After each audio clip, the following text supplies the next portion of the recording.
South Africa continues to look for long-term sustainable solutions to the energy crisis. The Minister of Mineral Resources and Energy, Gwede Mantashe, has published the draft Integrated Resource Plan for public comment. The plan, in part, seeks to ensure security of electricity supply by balancing supply with demand, while taking into account the environment and total cost of supply. To tell us more, we're now joined by Deputy Director General Ntokozo Ngcwabe from the Department of Mineral Resources. Ntokozo, I appreciate your time. Thanks so much for coming on to the show. Just give us a summary of some of the key aspects of this publication. Good evening, Hugo, and good evening to the viewers. So basically, this plan looks at what the system requirements are at the moment, based, of course, on the demand, as well as the energy availability factor, as it were. I mean, we are currently in load shedding, back in load shedding, and that's as a result of the supply and demand gap. And this plan in the main seeks to address that supply and demand gap and looks at what is required in order for us to close that gap. Now, the draft IRP 2023 mentions a power supply deficit until 2030. Now, this is despite a number of interventions that have been implemented. What is the cause of this shortfall, if you will? Well, the shortfall is in the main as a result of the current fleet that is unable to generate electricity to its full capacity. And as a result, we have what is called unserved energy, where the entire system is unable to deliver the connected capacity. In the main, that is the main reason for that. And what we did then with this plan, we looked at two horizons. You've made mention of the period up to 2030, and that is our first horizon. We refer to it in the document as the first horizon, where we are looking at what are the current challenges, what is the current demand, and what is the extent of the supply gap. And then we took into account current initiatives, both by government and private sector, to say what is the pipeline of generation projects that we currently have. And we did an analysis of that, an in-depth analysis. And within that in-depth analysis, we also had to formulate a criteria where we looked at, for example, at what stage are all these projects currently at. Firstly, such things as one, does this project or the site, has the site been allocated? Does the project have an approved environmental authorization? Has it reached financial close? Has it reached a legal close? And therefore ask a question, what is the likelihood of this project materializing within the period up to 2030? Having narrowed down the projects, we then did an analysis. We modeled all these projects. We also looked at grid capacity. Is the grid availability for connecting these projects, should they materialize in the project in the period within between now and 2030?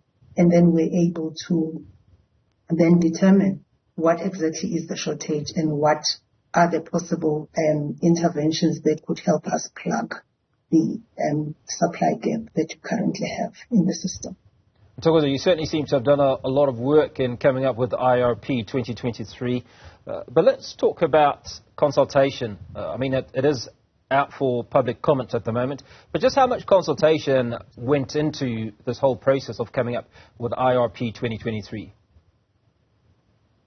Well, you'll remember, I think you must, and South Africans must note that this is a draft for public comments. And in the main, what we are seeking to achieve with this consultation is to solicit inputs and comments on, one, the assumptions that we took into account, the scenarios that we took into account in developing the plan, and the outcomes or the output of the scenario analysis that we then did, as well as the observations that we make in the document emanating from the modeling work and the output from the modeling work, as well as the observations and recommendations that we make, because that will then inform the final IRP, which will be a policy adjusted plan that will have specifics in terms of how much of what does the system require and how much of what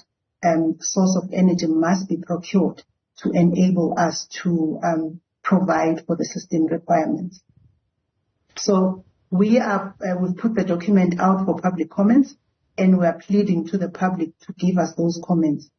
Prior to this work, we also did behind the scenes a lot of consultations, a lot of experts. We had consultations with the modeling unit, for example, at University of Cape Town.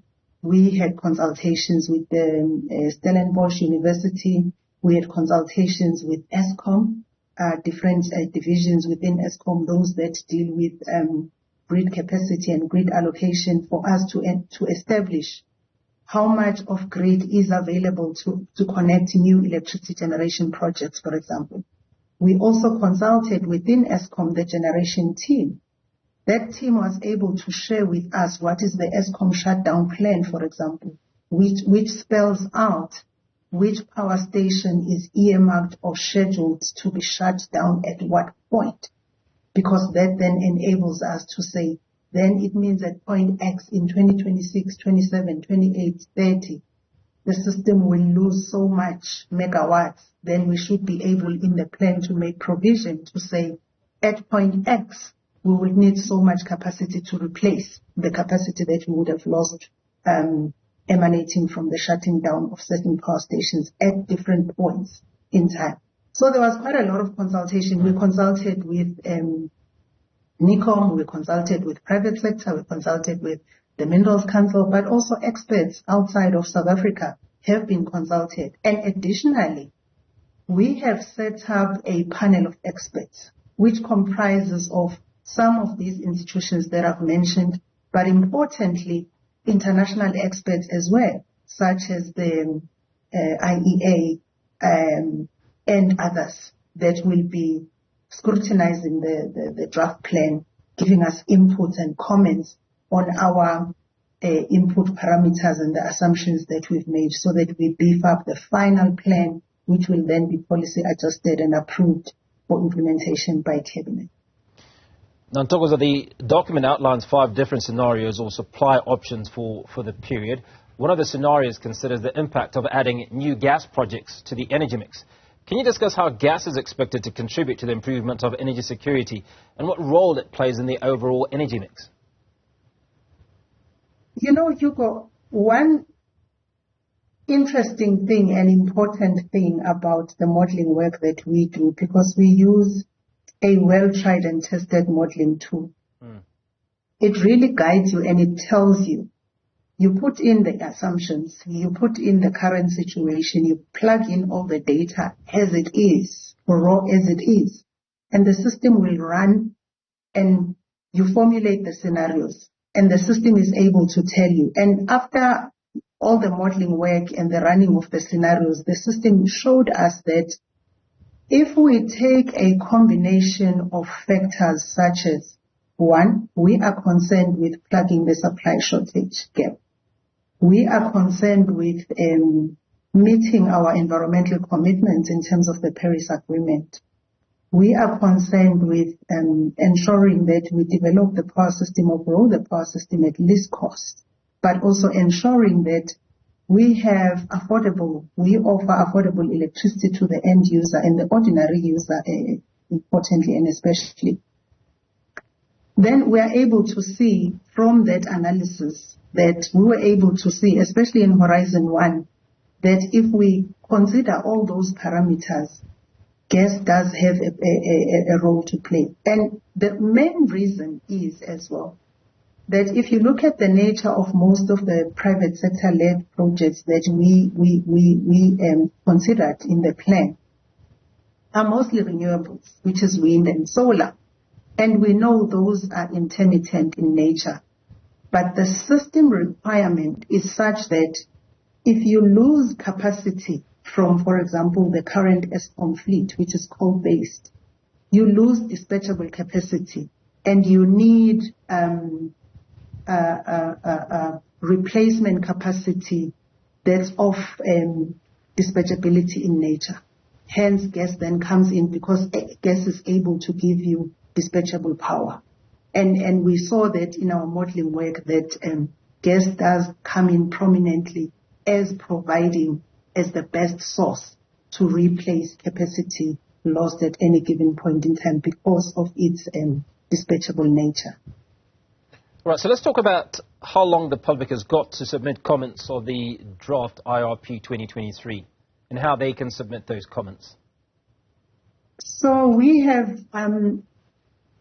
put the document out up until the 23rd of February. But within this period, we have also provided a link. It is on the publication, but it's also on the department's website. And there is a poster that we will be uploading tonight on the website that's got a QR code. And if you scan that QR code, it takes you directly to the form that you must fill in where you type in your comments. And we will then consider those comments. But in parallel, we will also be having dedicated and focused consultations with key stakeholders in the sector.